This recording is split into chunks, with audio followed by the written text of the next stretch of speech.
Hey, Wire Monkeys, welcome to another episode of Let's Talk Cabling. Are you a new low voltage business owner and you're great at pulling cable, but you suck at the whole project tracking and estimating? I got the show for you. Welcome to Let's Talk Cabling, your gateway to the world of ICT. Get ready to dive deep into knowledge that empowers.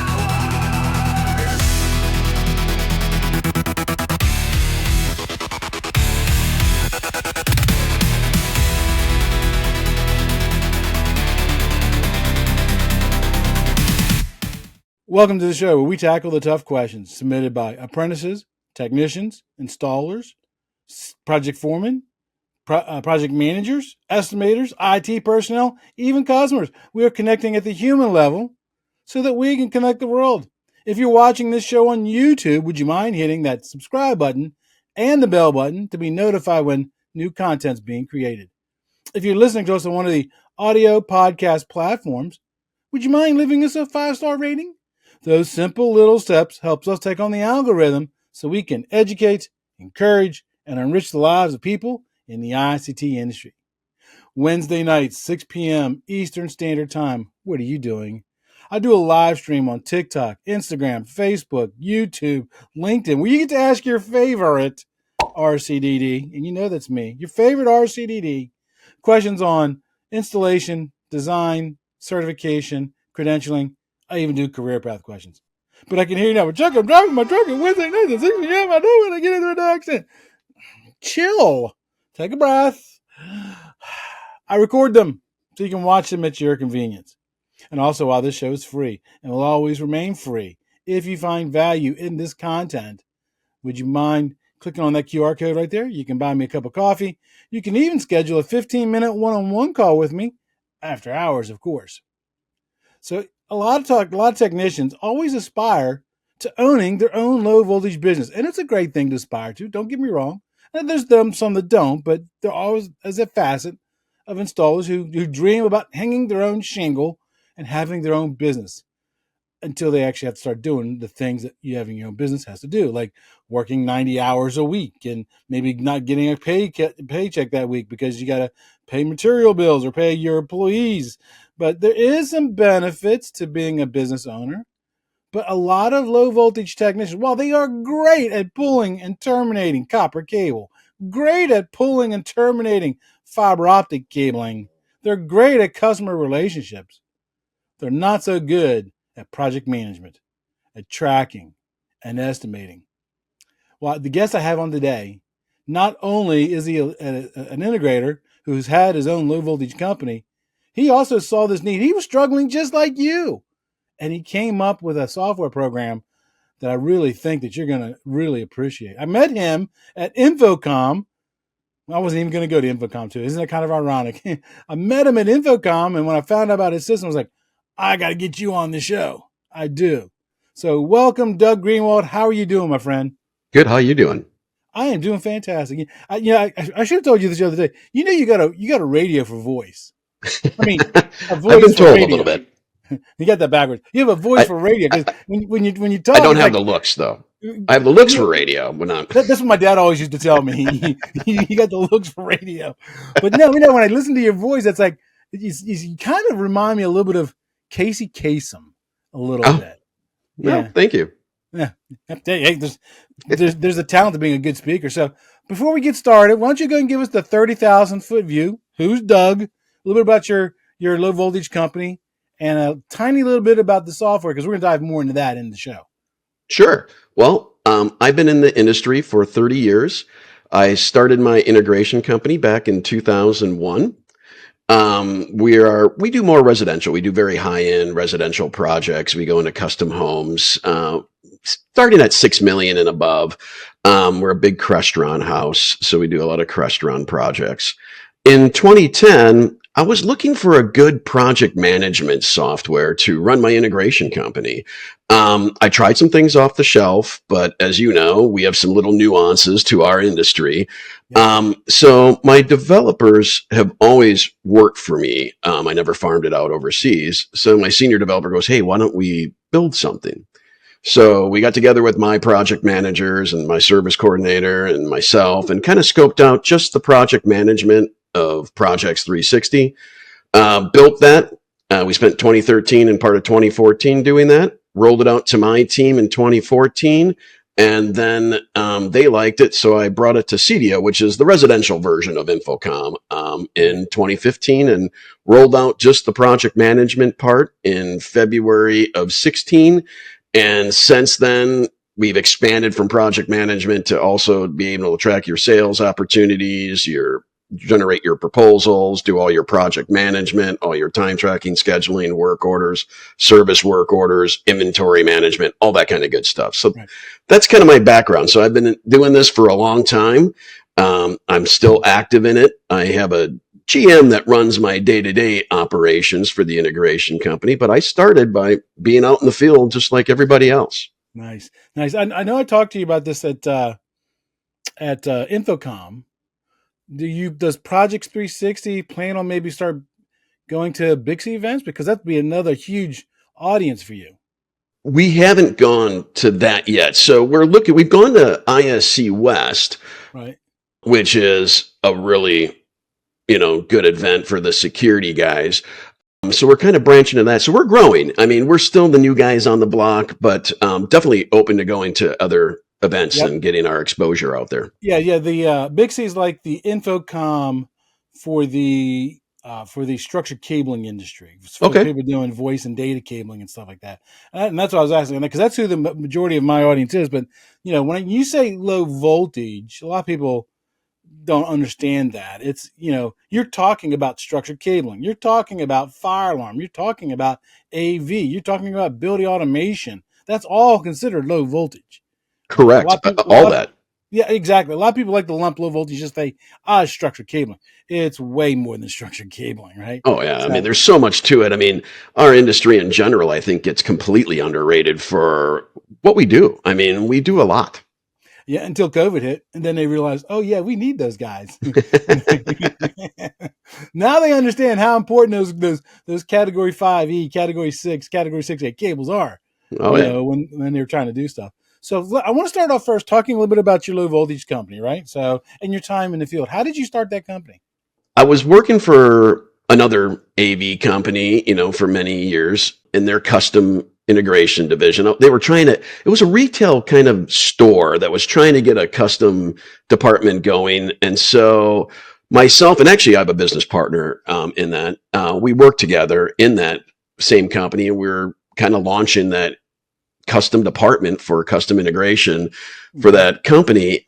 They just weren't set up to do custom integration. They didn't have the processes in place, and the company was already kind of too big and the owner didn't really want to change with times. Right. So we actually kind of got lucky, and one of our clients wanted us just to do their project, and so they hired us separately to do their project, and it was a very substantial. It was a six-figure project, and that's how we got started. And it was my business partner and myself, and then we just expanded from that. So it did just start out with just two of us. Oh, many companies do. Many Mm-hmm. companies start out with one or two people, and one of the companies I work for is a small little company called Hinkles and McCoy. They are now, well, they were when I worked for them, the largest privately owned communications company in the United States, with like 50 something offices. But they started off with just two brothers, and that's how everybody starts off. So let's talk about what was the biggest pain point that you saw on the operations side, because that's going to help tie in with the pain points of my audience. The part of growing that was the hardest, first and foremost, for any owner is letting go. I mean, sometimes you're your own worst enemy. Yep. And learning how to start working on the business instead of in the business, and realizing you have to do that in order to Yes. grow. I mean, don't get me wrong. There's some guys that want to stay, hey, two-man shows or one-man shows or whatever they want. And I'm not knocking that whatsoever. But I always say, do you really want to be doing that when you're 50 some years old, or Right. would you rather be working on your business and expanding your business and have a team doing that for you. And so that's the big obstacle I think And myself and a lot of right. owners have had.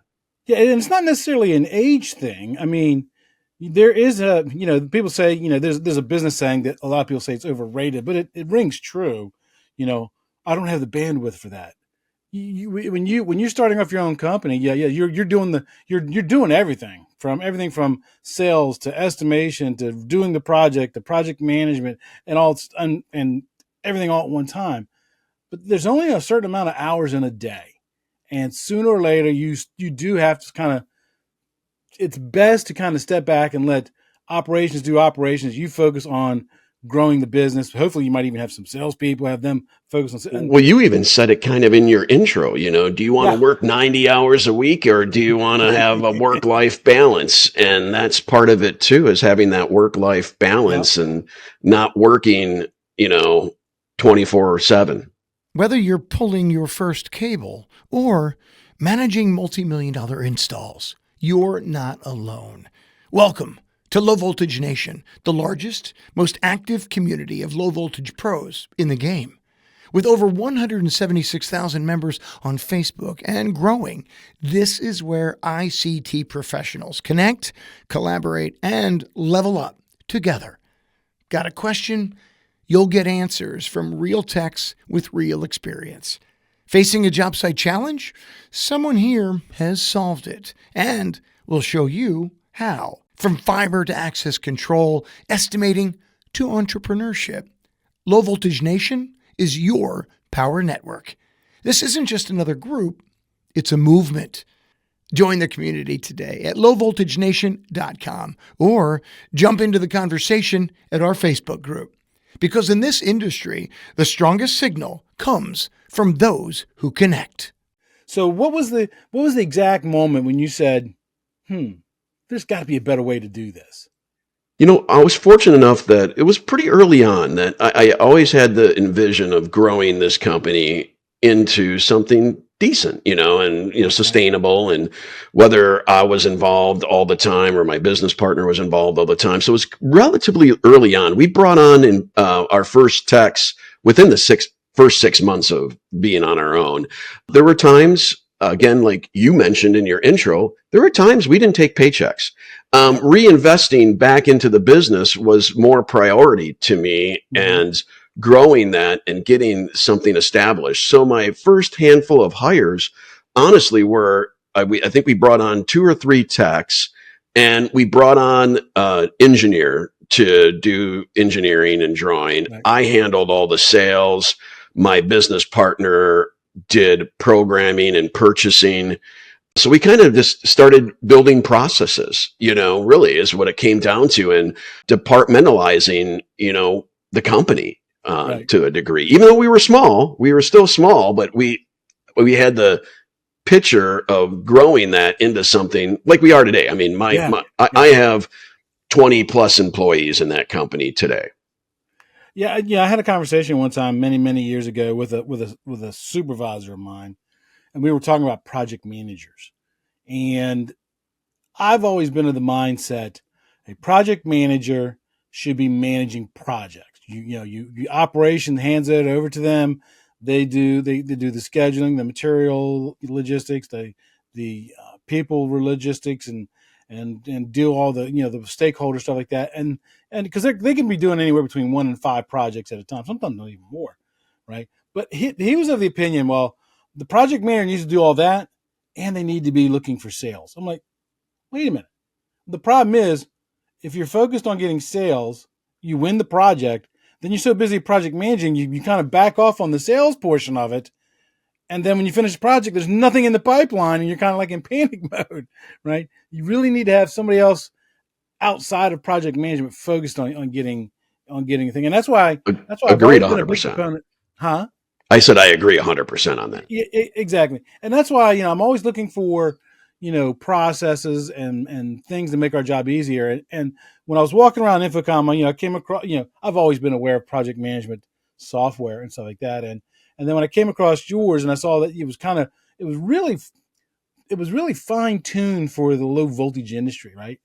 Let me ask you this. So, the whole spark of Project 360, what made you decide? Because it's obviously a lot harder to develop and create your own software than just going with an off the shelf kind of software.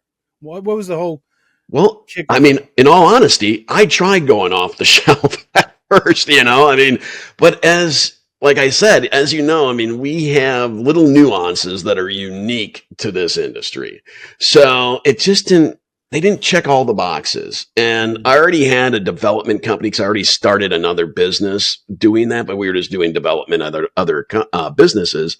mhm. Is why my senior developer actually gave me the idea of like building it, and I'm like, okay, let's do it. But I mean, again, it started out just to be for us, Right. and then it kind of just exploded from there because my team liked it, and we only focus on this industry because, like you said, I mean, you gotta know who your market is, and my Yes. market's this industry, and this is my expertise. I mean, I've been doing it for a long time. I know how this industry works. And, that's it's one of the things that's always baffled me about the low voltage industry is because I've worked for, I don't know, half a dozen low voltage companies over my 40 plus year career. And a lot of them have had, like you said, their own tracking systems, their own project management system, their own, sales systems and stuff like that. I always felt that a system, kind of like a off the shelf kind of system, or like a Project 360, it was always going to be a little bit better because now you got people who are skilled at doing software, doing the actual software portion of it. But then also, as you start hiring other project managers, if you've got your own, one of the companies I used to work for, they used to have their own tracking, so it was called Hermes. Hermes, the winged foot guy. I don't remember why they called it that, but it was called Hermes. Well, the problem is when they would hire a brand new project manager, if that project manager was taught and trained on another system, he had to relearn a whole brand new system. The advantage of going with a system that's going to be used across multiple businesses, different companies, when one project manager goes from one company to the next, they can plug in and get up to speed faster because, oh yeah, we used to use that system at the other place. You just got to, now you got to just figure out the nuances for that company for that system. Well, we've seen that happen at Projects 360, where we've had project managers that worked for in a certain integration company that was our client, moved on to another company, or even started their own business, and they reach out to us and they want to get that new company or their new company started on it. Right. So I can even speak that to myself. So one of my senior service guys moved out of state to another state and started his own business. And 6 months into it, he gave me a call. He goes, "Hey, I want to bring Projects 360 onto my company because I miss it." And that's coming from Nice. a technician. That's Nice. coming from a guy in the field. That's There's no sugarcoating that. that's saying a lot from a technician because technicians they're geared at doing technical stuff, pulling, Mm-hmm. terminating, testing cable and stuff like that. Technicians, as a general rule, not all of them, but technicians as a general rule hate processes and they hate paperwork. Yep. No, we see it all the time, and sometimes they get the feeling that you're doing this as a punishment to them, but it's like, no, this is to help everybody. It's to help you. It's to help the company. It's to grow. It's to scale. And even though there might be a little more work on the front end, the amount of time and everything it saves on the back end is exponential. Right. So Yeah. So let's shift the conversation. I want to talk about why small low voltage shops need structure, right? So my goal here is to kind of, educate those owners without using kind of like a sales pitch, because you really got to shift that mindset. That mind shift, it's got to go to growth. How can I grow more company, right? Because the majority, like my audience is, like I said, there are companies that have technicians between 10 and 50 people within the company, and a lot of them are wearing multiple hats. They're wearing the sales hat, they're wearing the billing hat, they're wearing the project management hat. Heck, they might even be wearing the hat to, answer the phone call when it comes in because there's nobody up front because they're doing a little bit of everything, right? Let's talk about maybe some real world examples. What does chaos look like on a small job site? well, the chaos is just not having those processes in the first place. The point of process is really so you can scale and make the project go smoother, both internally and externally. So the customer has a great experience, but also so that your team has a great experience and you have a great experience. So if you really want to, if you're just still just a couple of you in the company and you're looking to grow in the future and stuff, trust me from experience, it's better to start putting those processes in place now while you're small and you can easily adapt and change. Because think of it of a speedboat versus a cruise ship. A speedboat can turn on a dime and move around any way it wants, where a cruise ship, it's like making a slow turn to do something. Well, the bigger your company gets, the more cruise ship-ish you become. So while you're small, is the best time to start sitting down and putting those processes in place, creating the departments, creating SOPs, all that kind of stuff. Start having team meetings, weekly operations meetings, start having weekly service meetings. The key to anything besides the process too is the internal communication. Communication is key.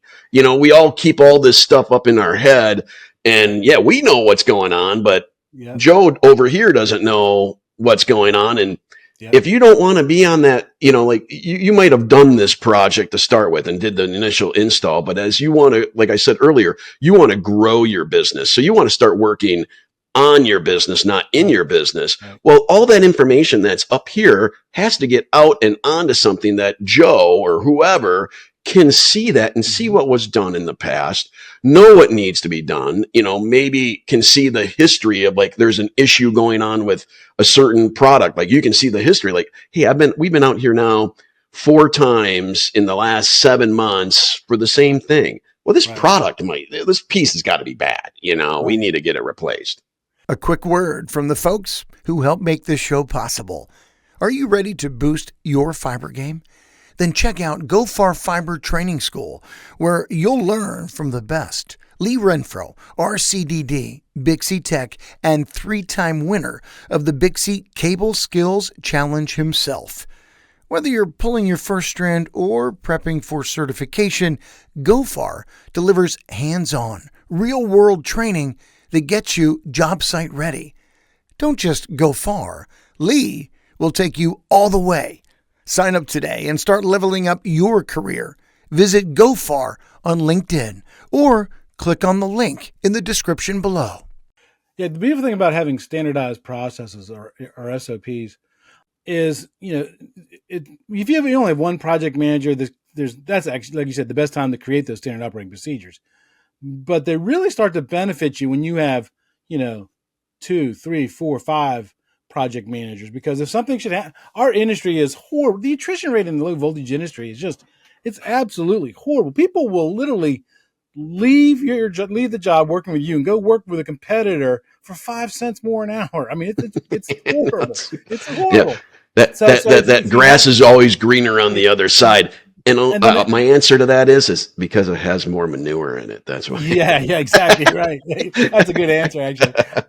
But the beautiful thing about having a standardized process is if you have a project manager quit, any one of the other project managers can plug in and pick up pretty quickly and move on with that project. If everybody's doing, their own kind of thing, it's going to take a project manager a while to scale up and get spun up for a project that somebody else is doing. But if everybody's doing it the exact same way, that's what I was talking about. That's the thing about the process. It doesn't matter if it's somebody there or if you have to hire a new person. You can insert them.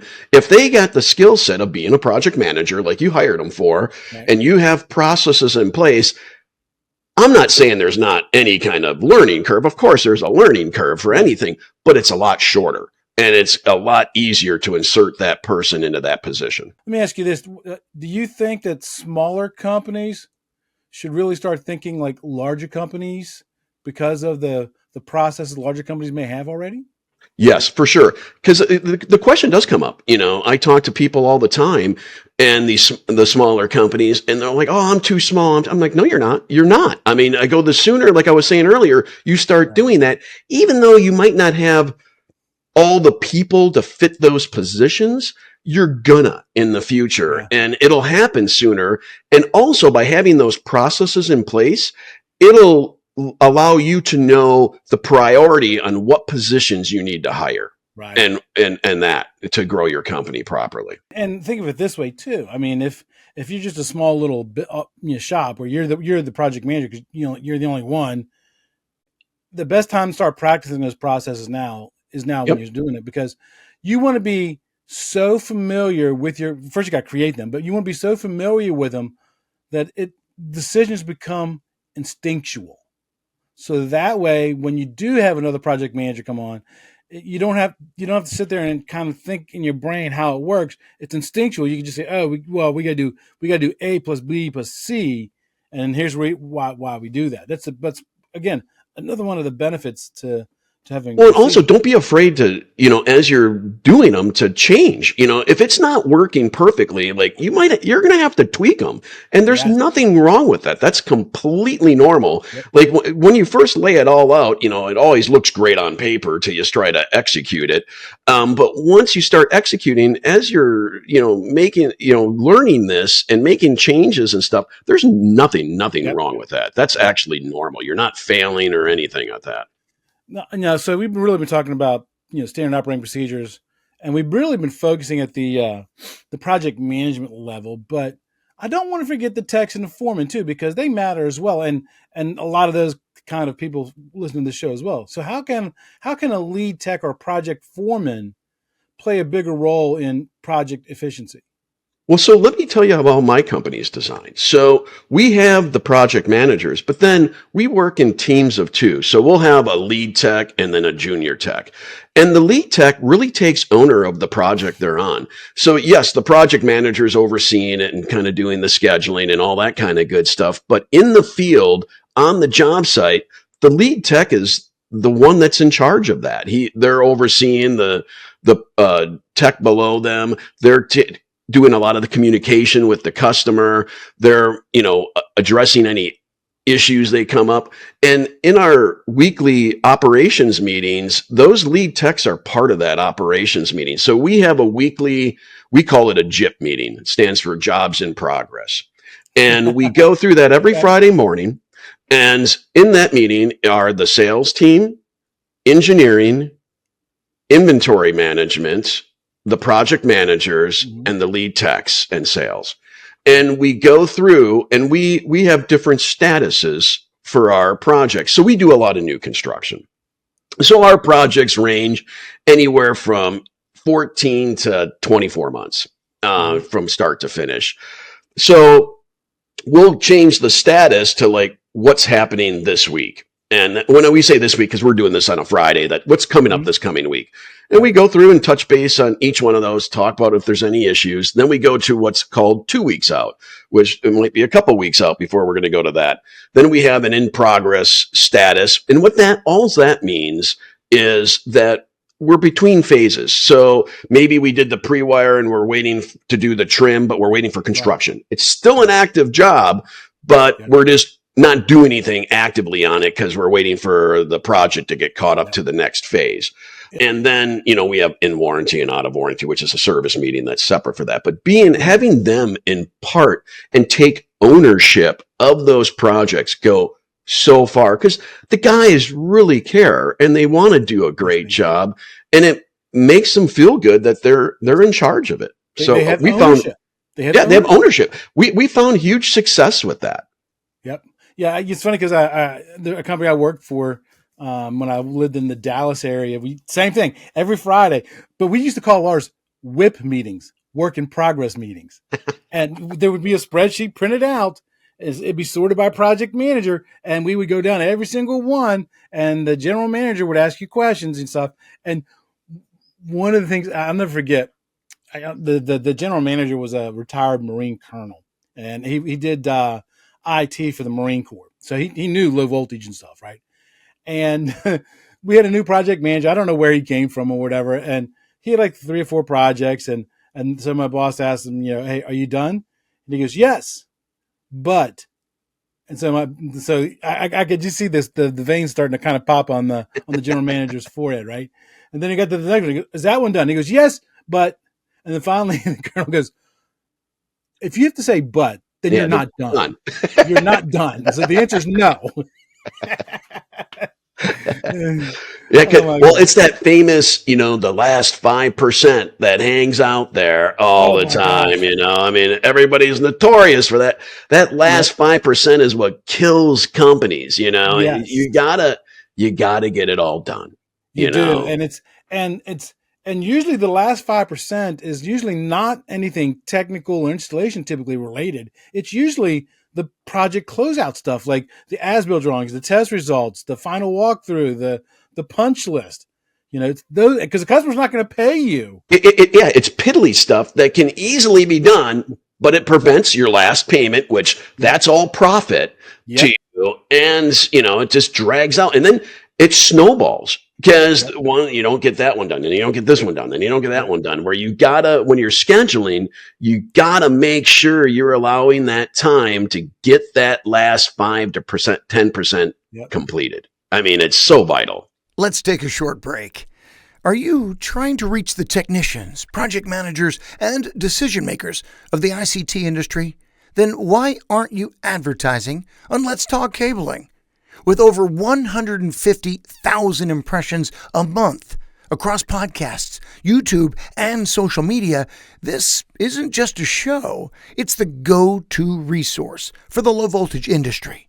We spotlight the tools, training, and technology shaping the future of structured cabling, and your brand could be front and center. Don't just get noticed, get trusted.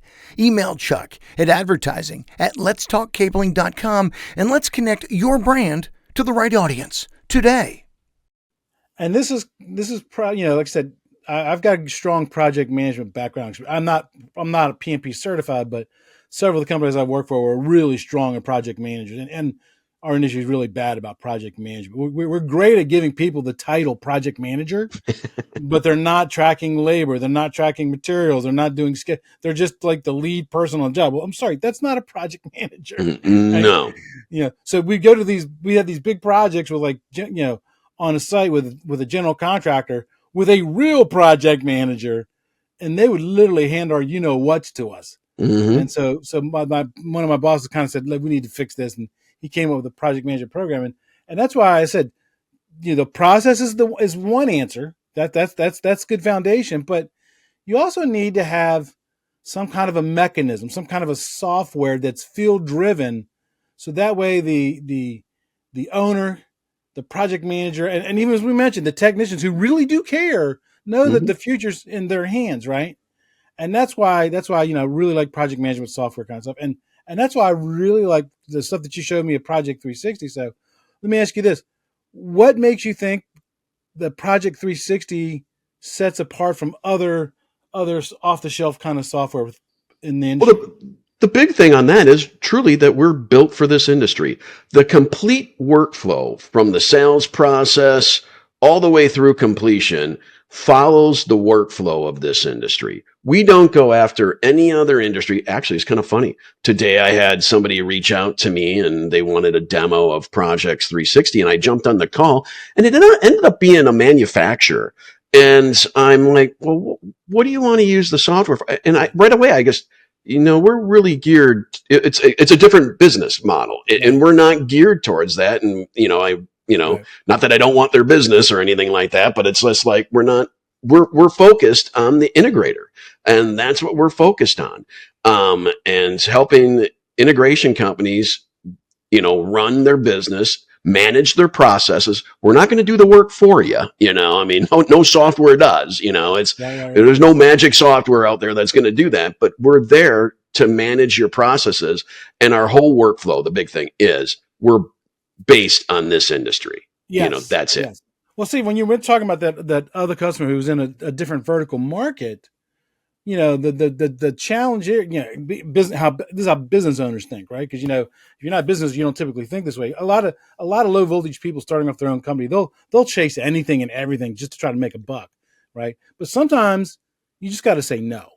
And in the scenario For that you just sure. described, I can certainly see, like you said, you're fine tuned to the low voltage industry, and I'm going to ask you in a minute, what are the 5 best features that you think Project 360 brings to a low voltage business? But let me finish my thought first, because I got ADHD. My brain's going 15.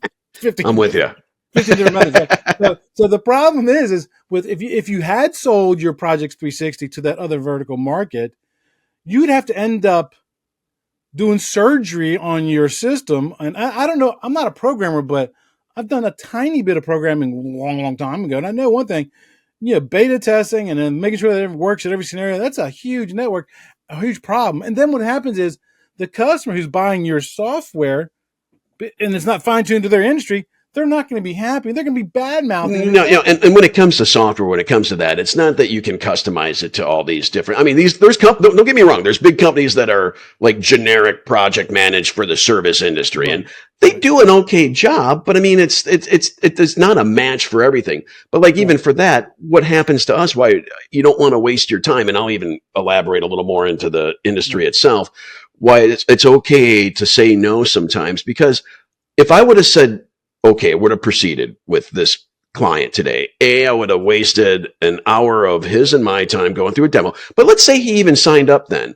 And we have a really in-depth onboarding process. So now my onboarding director would have all this time into it, and my support team and all this kind of stuff would have just for them to find out in a month or two, this really isn't a fit. And now we wasted all this time on both parties. I'm not even just being selfish on mine. He wasted his time and now he's got to start over, where you sometimes just have to walk away. And I've trained my sales guys on this, even going now to the integration side of things, is yes, because you made that comment. They see this big number or this big thing, hey, it's $500,000. I want this project. I'm like, yeah, it's $500,000, but this client's really difficult. You're seeing warning signs right out of the chute in the sales process. And just think about this. You're seeing it in the sales process. You're going to be married to this guy for the next couple years, Exactly. And if you're seeing it now, it's only getting worse. And that's how a lot of little companies can go bankrupt, even because this big $500,000 project you wanted ended up bankrupting you because you got nickeled and dimed to death. And absolutely, especially when you have a small low voltage company and you're looking to, come up with some kind of project management software, or whatever, and you've been using, I don't know, whatever Hermes system you've had before. Once the C-suite, the senior management decides, hey, we're going to go with this new software, there's a period of time where all the project managers are using the old system and the new system at the same time, because they don't quite trust the new system yet, but they're comfortable. Well, and there's a transition period. I mean, there really is. I mean, there's definitely a transition period in that. And that's a lot of extra work for a project manager who's probably already overtasked, right? So I gave you a prelude earlier. What are keeping the low voltage companies in mind, the smaller ones you're looking to do, what are the 5 best features that you think ProjX360 has that can help make their lives easier? So starting from the sales process, we have a really nice, light, easy to use sales CRM to track and manage your sales pipeline. So you can see, because the other big thing, and I think you touched base on it a little earlier, Chuck, is, when you got a project manager doing both sales and that, when you start the sales process is relatively long and it takes some time and you need to build this up. So you don't want to, I always tell sales guys, hey, when you win a nice big job, go celebrate for 5 minutes and get back out there and sell some more, because you got to keep that wheel going. So with the sales feature and the sales pipeline feature of our software, it's easy to see what you have coming, what you're expecting to see closed over the next upcoming year. So you can make sure you're, again, balancing that cash flow, because that's the key to everything. Now, before we move off the CRM, one of the that's customer resource management, if I remember right. No, client resource management or something like that. Either way, I'm known as the acronym king in our industry for some reason. But the beautiful thing about that is, even if that's used by everybody, not just the salesperson, if the salesperson always is diligent about putting in his notes in the CRM, when the project manager takes over the project, he can easily go back and quickly scan those notes and get up to speed. Well, and see what the conversations were. It helps see what the conversations were held during the sales process. Yes, for communications. Sure. Kind of weird. We work in the communications industry, right? But here's the thing, right? So if the project manager is also diligent about putting stuff in CRM, then the general manager, if he decides, I wonder how that project's doing over ABC. He doesn't necessarily have to ring up that project manager who might be on vacation that week or whatever. He can go to the CRM, just kind of cruise through the CRM. Well, at that point, they can, in our software, you can go to the project because it's an actual thing, and the project has all the history of what's going on and gone on, on that project. So no, I mean, that's the whole point of all this stuff. Yes. So CRM, that was one. What's your next one? The next one is the proposal generation. You want to generate very professional looking proposals. The first impression is one of the most, I mean, I can even speak as myself.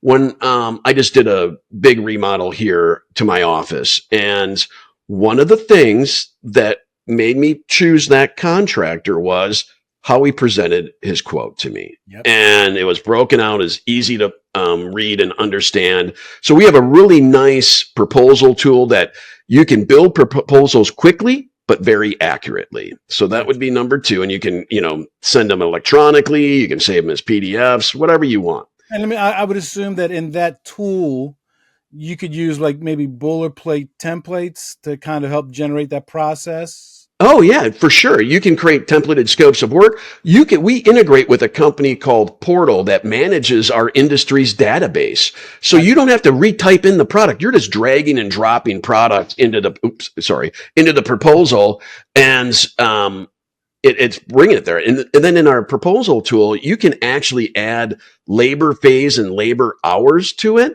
So when that salesperson's bringing that product in, it's actually bringing the correct labor in, because that's the number one thing our industry underbids is labor. It also has the most risk. Has the most risk. Yeah. I mean, so that it gets it a lot more accurate for you.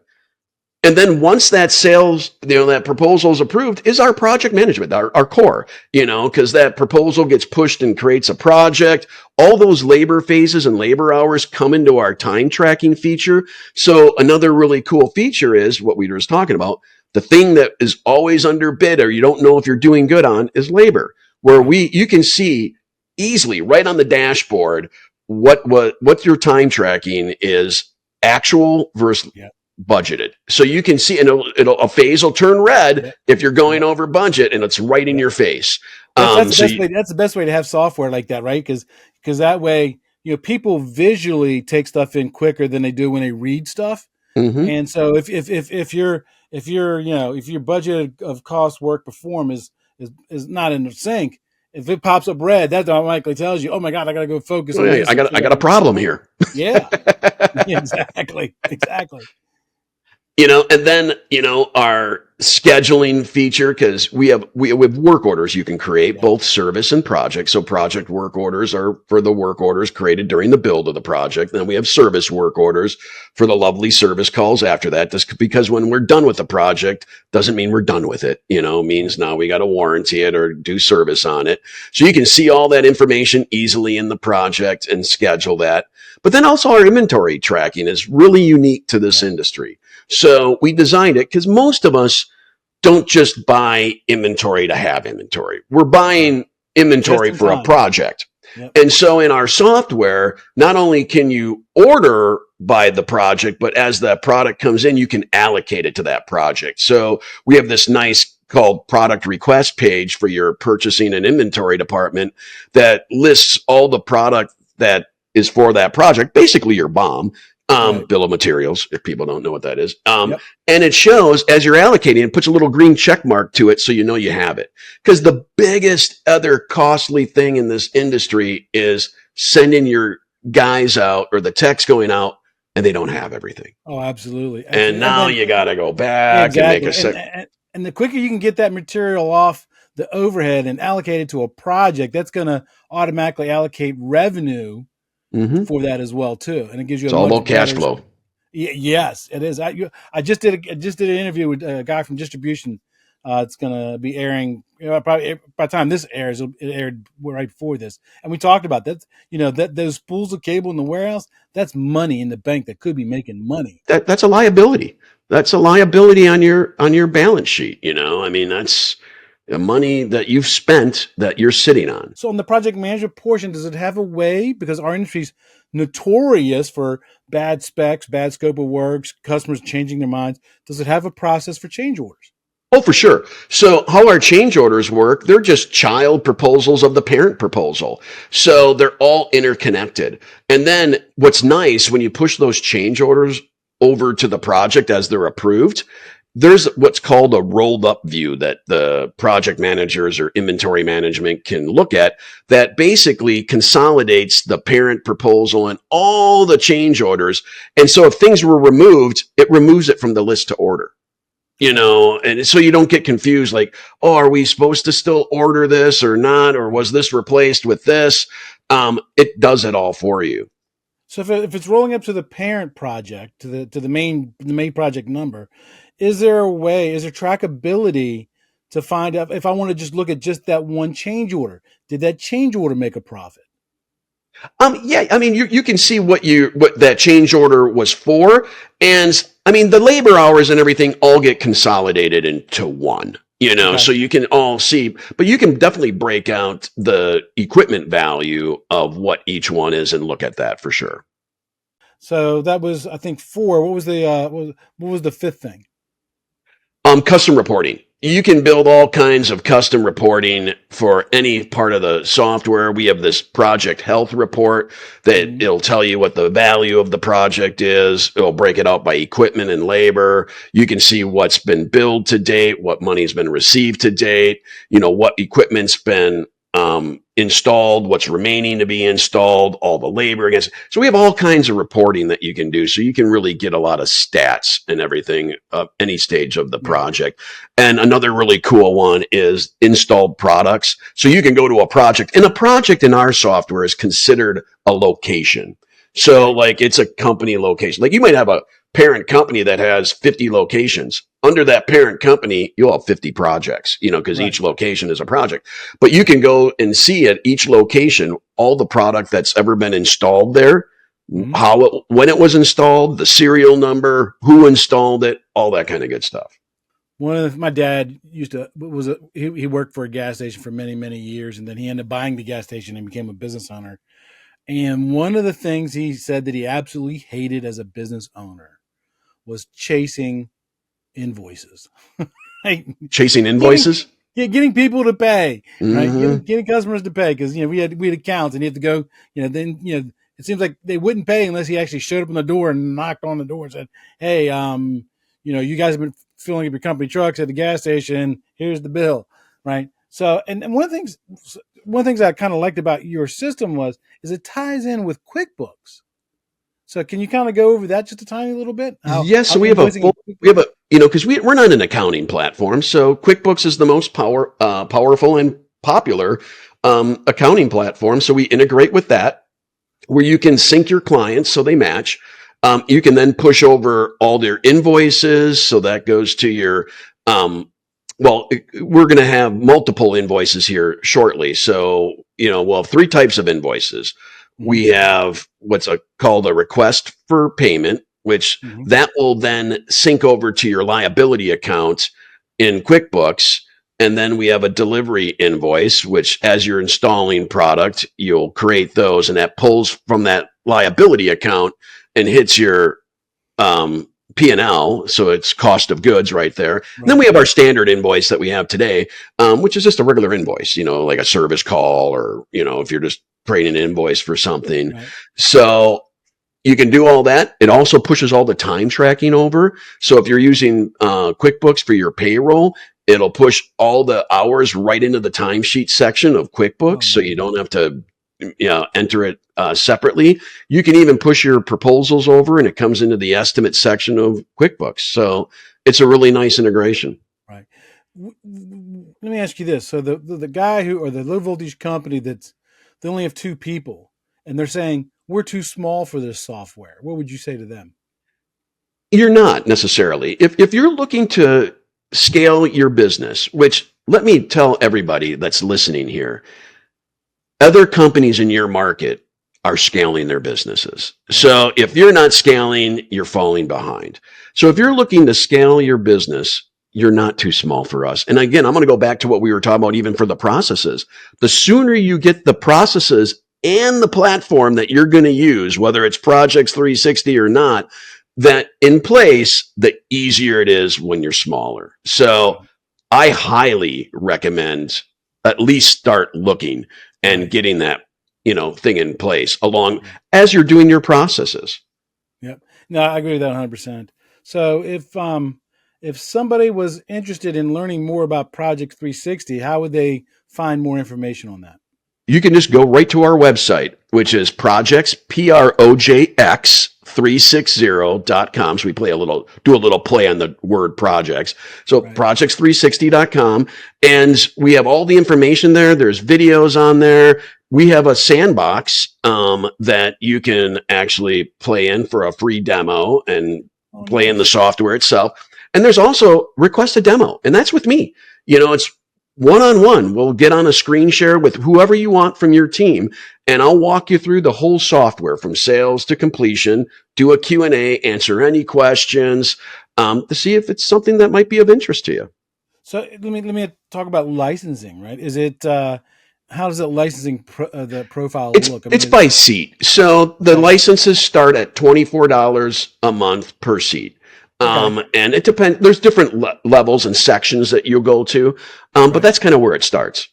Gotcha. But it ties in everything with QuickBooks, which probably the small business owners are already using. Yep. Because they don't have some advanced accounting, some type of. No, you'd be surprised. Even some good sized companies use QuickBooks. I mean, I use QuickBooks for both my companies, so it's a great tool. It's a great tool. It's an absolute great tool. So Doug, I appreciate you coming on, and I look forward to hearing more about some success stories with ProjX360. Well, I appreciate it, Chuck. It's been so much fun talking to you on this, and I look forward to talking again in the future.